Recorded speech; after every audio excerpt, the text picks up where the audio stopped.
Hey there, welcome back to a brand new video. My name is Musa Jallo. In this video, I'm going to be reacting to a video by the New Africa channel, and the video is entitled Orania, Why the Controversial White on the Town in South Africa is Growing Rapidly. I'm not sure, so this is a trigger warning. Maybe this video might take a dark turn because I haven't seen the video myself. But with no further delay, let's get into the reaction. 3 decades have passed since South Africa ended its system of racial segregation between black and white citizens. And although apartheid was abolished in the country in the 1990s, some areas still harbor its remnants. Orania is one of these locations and typically depicts the final bastion of apartheid. Orania is a small town in the Northern Cape province of South Africa that has gained notoriety for its controversial policy of only allowing white people to live within its borders. Founded in 1991, Orania was established as a separate community for Afrikaners, a group of South Africans I haven't done the research about this town myself yet, but is it legit like there is a town really that only white people are allowed to live in? Is this true? descended from Dutch, French, and German settlers who speak Afrikaans as their first language. The town's founders were motivated by a desire to preserve Afrikaner culture and language, which they saw as under threat in post-apartheid South Africa. To achieve this, the founders of Orania implemented a number of discriminatory policies that have been in place even to date. Interestingly, Orania is not the only example of a whites-only town in South Africa. There are several other similar communities in the country, and their existence has sparked debate about issues of race, equality, and segregation. However, Orania is perhaps the most well-known and long-standing of these towns, making it a particularly interesting case study. To find out in more detail the history, policies, practices, and controversy that surrounds it, as well as counterarguments made by its proponents, join us in our video today as we explore Orania, the shocking revelations about the whites-only town in South Africa. Be sure to leave a comment, give the video a like, and subscribe to the channel for more informative future videos. Orania was founded in 1991 by a group of Afrikaners who were concerned about the future of their culture and language in a post-apartheid South Africa. At the time, many Afrikaners were anxious about the potential loss of their privileged status and a potential for retribution against them following the end of a system of racial segregation known as apartheid. In this context, the founders of Orania saw the creation of a separate Afrikaner community as a way to preserve their culture and traditions. So like after all the apartheid thing that people went through, right? You would have think like everybody would have come to the realization, oh, this is bad, like so you know what? Let's all try to work together and like change these things for the better. But some people like decided like I know it's not always South African that do that, or did that, but some people like still decided, you know what? We like the old system better, let's go and make our own like utopia, in a way. It's actually so crazy, like I don't know. The town was initially established on a farm called Oranje, which was purchased by a group of investors. The name Orania is a combination of orange, the Dutch word for orange, and crag, the Afrikaans word for power. The orange is a symbol of the Netherlands, from which many Afrikaners are descended, and it is also the color of the flag of the former Boer republics, which were established by Afrikaner settlers in the 19th century. In its early years, Orania struggled to attract residents and was seen as a fringe community by many. However, it has gradually grown in size and now has a population of around 1,500 people. The town has its own government, currency, schools, and businesses, and it operates largely independently from the rest of South Africa. That is like this, like so crazy to think about. I never knew like places like this existed in South Africa. For me, when I say like the end of apartheid, I thought like they put into all things like this. It's crazy. Like they have their own currency. Oh my God. Orania has also attracted attention from the media and researchers who have studied the town as a unique experiment in cultural preservation. In terms of daily life, Orania operates as a self-sufficient community with a strong emphasis on sustainability, and it has a number of farms and cooperatives that produce food and other goods for the local market. Orania's economy is largely based on agriculture and tourism, and the town has attracted a small number of visitors who are interested in its unique culture and history.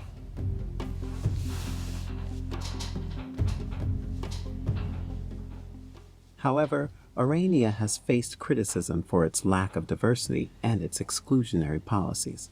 Some have argued that the town's policies are discriminatory and run counter to the values of a democratic and inclusive society.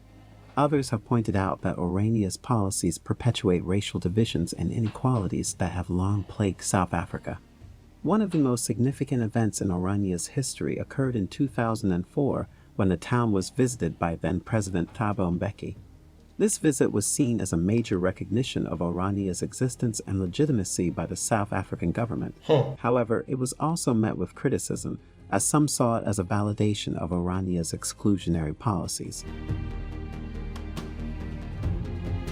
But like for me, like this guy in the video is like not really talking about like the exclusionary policies.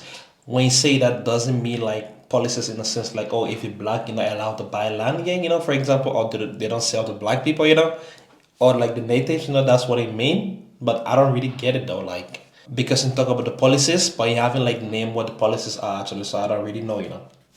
Prior to his visit, Mbeki had been critical of Orania and its exclusionary practices, and he had publicly condemned the town for promoting segregation and discrimination. However, despite this criticism, Mbeki decided to visit Orania as part of a tour of the Northern Cape province. During his visit, Mbeki met with the leaders of Orania and participated in a number of cultural events and activities. He also gave a speech in which he reaffirmed the importance of cultural diversity and called for greater unity and reconciliation in South Africa. However, Mbeki's visit was met with widespread condemnation from civil rights groups and others, who saw it as a legitimization of Orania's segregationist policies. Critics argued that Mbeki's visit sent a message that segregation and discrimination were acceptable, and they accused him of failing to stand up for the principles of equality and non-discrimination that are enshrined in South African law and international human rights standards.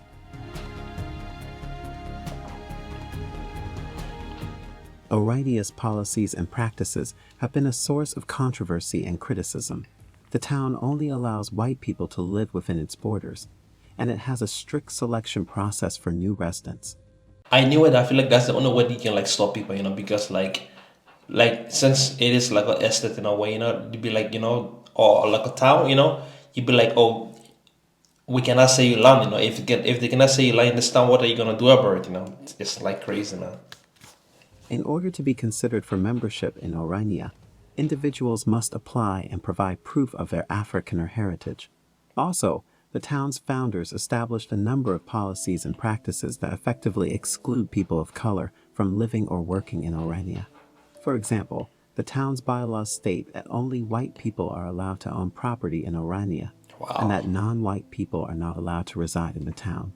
In addition, the town has a number of employment policies that effectively exclude people of color from working in Orania. The town's founders have argued that this policy is necessary in order to preserve Afrikaner culture and language. That is like so crazy to think about that. Like, it's like really so sad things like this happen, Like I say, I haven't done my own research, so I don't know how true is this. I don't know how true is this information, But if this is true, it's like really so sad, man. But it has been accused of promoting racial segregation and discrimination. As a matter of fact, there have been cases in which people of color who have attempted to visit or move to Orania have been turned away due to their race. In one notable incident, a group of black students from the University of the Free State attempted to visit Orania as part of a field trip in 2007. They were met with hostility and were ultimately unable to enter the town. This incident sparked outrage and condemnation from civil rights groups and others who saw it as a clear example of racial discrimination. In 2012, there were also protests against Orania's policies during the town's annual cultural festival, with some people arguing that the festival is promoting segregation and exclusion.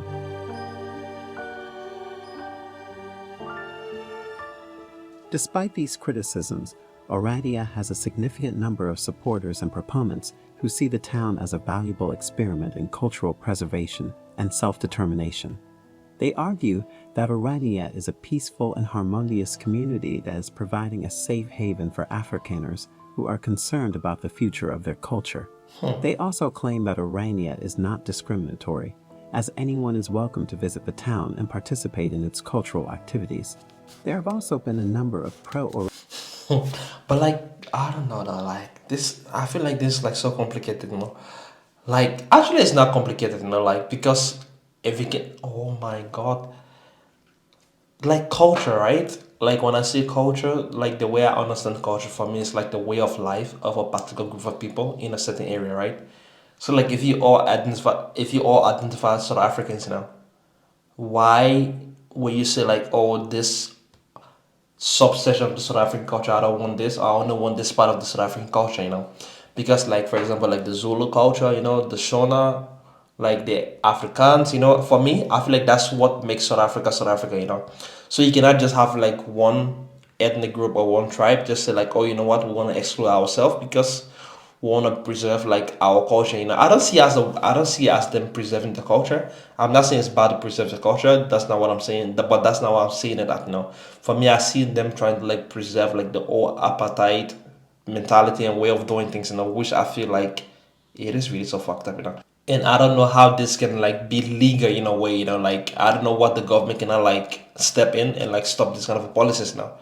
I don't know about the rules. I don't know about the law. I haven't done a lot of research about this topic, about this town. But it is like really so sad to see actually, if it is true because I'm not sure. Orania demonstrations, with many people supporting the town's policies and its efforts to preserve Afrikaner culture and language.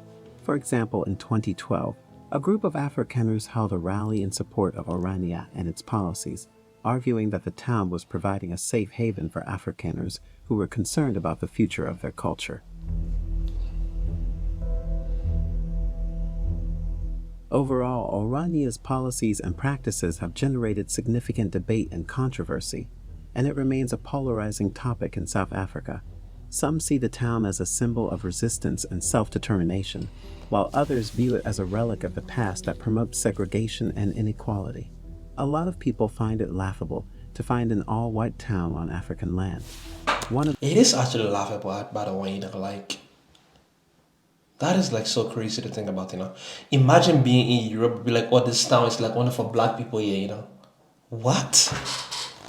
Imagine you being in Europe, like you are in Germany, or you are in like Norway, or you are in like maybe Belgium, You'd be like, this town, only black people allowed to own land and like buy things here, and like buy houses here, Imagine how would that be like, It's not even gonna happen, The main criticisms of Orania is that its policy of only allowing white people to live within its borders is fundamentally discriminatory.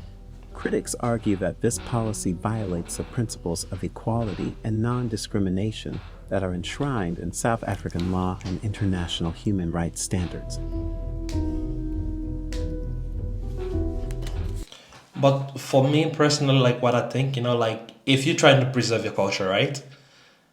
That doesn't mean like you should like discriminate against other people, That's like two different things for me, So like for me, I'm not against them like protecting their culture, But also I feel like it is discriminatory to say like certain people cannot live certain place, Like everybody should have the right to live whatever they want to live, if they can afford to live there, So like it is like so crazy to think about, Like it is really so crazy, Some have argued that the town's policies reinforce a system of white privilege and segregation that was entrenched under apartheid, and that it is incompatible with the values of a democratic and inclusive society.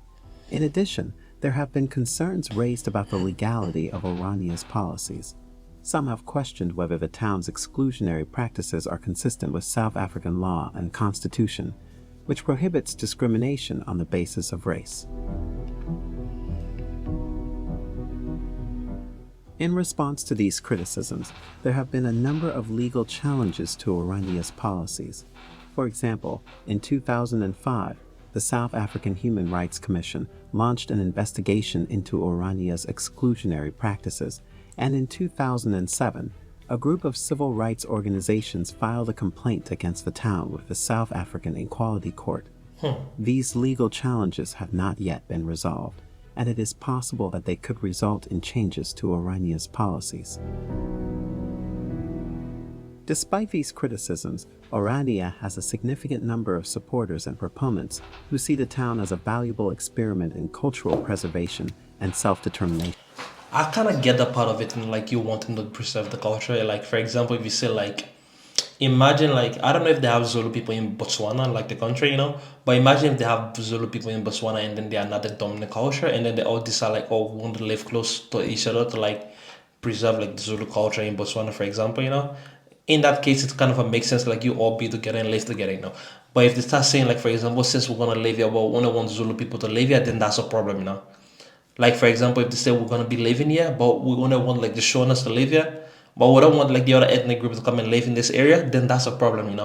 But like if they all decided to live together, if anybody else wanna come to live, that they are welcome, respect their culture, learn from their culture also, then that's good. Then that's not a problem.